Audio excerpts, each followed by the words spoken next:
जिसको आप योगी समझ रहे हैं वो ढोंगी है, कंप्लीट ढोंगी है। और इसको मैं प्रूव कर सकता हूं कि ढोंगी कैसे है। सन्यासी किसको कहते हैं? मैं हिंदू धर्म पे बहस करने के लिए तैयार हूं। बुलाइए किसी भी आरएसएस के प्रकांड पंडित को, मैं उससे बहस करना चाहता हूं, वो करे हमसे हिंदुइज्म की बहस। किस पे बहस करना चाहता है? रामचरितमानस पे, गीता पे, किस पे बहस करना चाहता है? सन्यासी किसको कहते हैं? सन्यासी कहते हैं जो गृहस्थ धर्म को त्याग देता है, उसको सन्यासी कहते हैं ना। वो सांसारिक सुख को त्याग देता है, उसको योगी कहते हैं।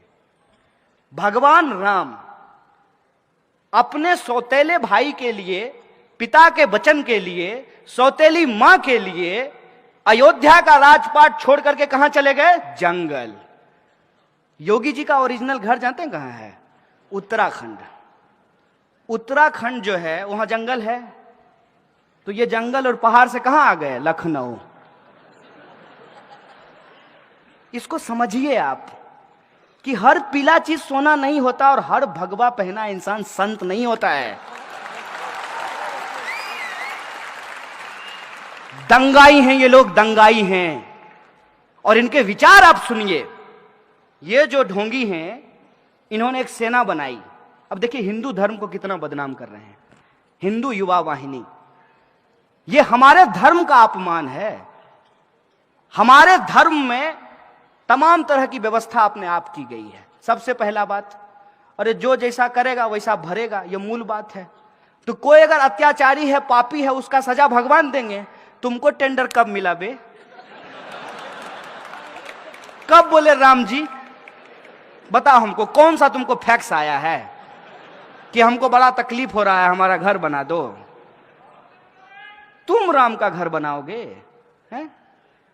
अपना उपाय नहीं, अपनी कुर्सी के लिए, अपनी राजनीति चमकाने के लिए, अपने गली चौक चौराहों पे बाह फैला के घूमने के लिए तुम हमारे भगवा रंग का बदनाम कर रहे हो। तुम हमारे राम का अपमान कर रहे हो। क्या होता है भगवा रंग? भगवा रंग इस देश में वीरता का प्रतीक है, कायरता का प्रतीक नहीं है। भगवा रंग इस देश में लोगों को बचाने का प्रतीक है, लोगों को मारने का प्रतीक नहीं है। भगवा रंग इस देश में साहू जी महाराज का रंग है, छत्रपति शिवाजी महाराज का रंग है, तुकाराम का, संत तुकाराम का रंग है। और तो और यहां कुछ बौद्ध भिक्षु बैठे हुए हैं। बौद्ध भिक्षुओं का चीवर का रंग भगवा होता है, जो शांति और अहिंसा की बात करते हैं। किसको बेवकूफ बना रहे हो? राम के नाम पर अपनी कुर्सी और अपना दुकान चला रहे हो। एक बात हमको बताइए, ये रामचरितमानस की बात करते हैं। मैं रामचरितमानस पढ़ा हूं। रामचरितमानस में 1 दर्जन से ज्यादा शब्द उर्दू के हैं। गरीब नवाज शब्द रामचरितमानस में लिखा हुआ है। और उर्दू जो है वो हिंदुस्तान की भाषा है, वो अरब की भाषा नहीं है। हिंदुस्तान में ही उर्दू बोली जाती है। रामचरितमानस जो है उसमें एक पंक्ति लिखी हुई है तुलसीदास की। हालांकि तुलसीदास ने कुछ गलत बात भी लिखा है, जिसका हम खुले तौर पे जो है समर्थन नहीं करते हैं, विरोध करते हैं उसका। रामचरितमानस में लिखा है, रावण रथी विरथी रघुवीरा। रावण रथ पर है और भगवान श्री राम पैदल चल रहे हैं। अभी बंगाल के हाई कोर्ट से रथ यात्रा निकालने का परमिशन किसको मिला है? राम जी को कि रावण जी को? तो सोचिए ना, अपने तर्क का इस्तेमाल कीजिए ना। और मैं गलत हूं तो मुझे बताइए, मैं अपने आप को ठीक कर लूंगा।